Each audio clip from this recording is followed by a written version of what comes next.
a human form that would last thousands of years unless outside forces interfered.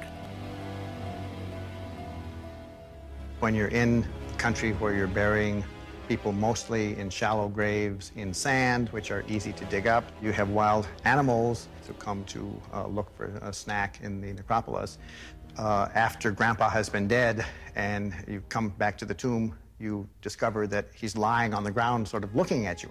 And they seem to have gotten the idea that Grandpa is still around as long as his body is still around.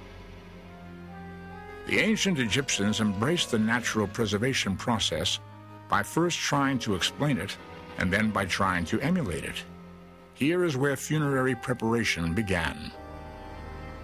Attempts were being made to preserve the body from the very beginning of what we call the dynastic period, going back to about 3000 BC, because fragments of bodies have been found that have been carefully wrapped, and it would seem that in those early days they had no conception of what exactly happened to a body after burial, and so they thought that by wrapping it up carefully they might actually preserve it.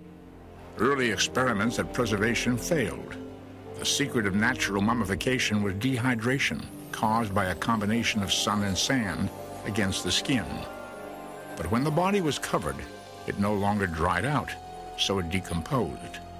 The ancients realized they were actually destroying what they were trying to protect. It was then they began to develop the process of artificial mummification. They believed, once dead, a person would split into separate parts. The first being the physical body, the second, the person's spiritual double, or the Ka, and the third, the deceased's personality, known as the Ba, which is often depicted in ancient relief as a human-headed bird. When these somewhat more formless parts of you recognized your original outline, boom, they came back in, having found this template, and that allowed that final transformation to take place, this final kind of resurrection on the other side of death.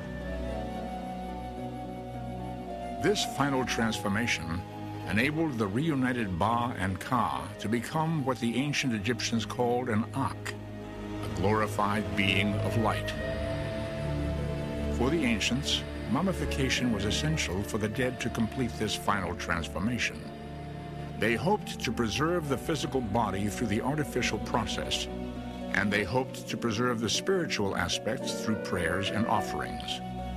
If everything was done correctly, they believed a person could live forever.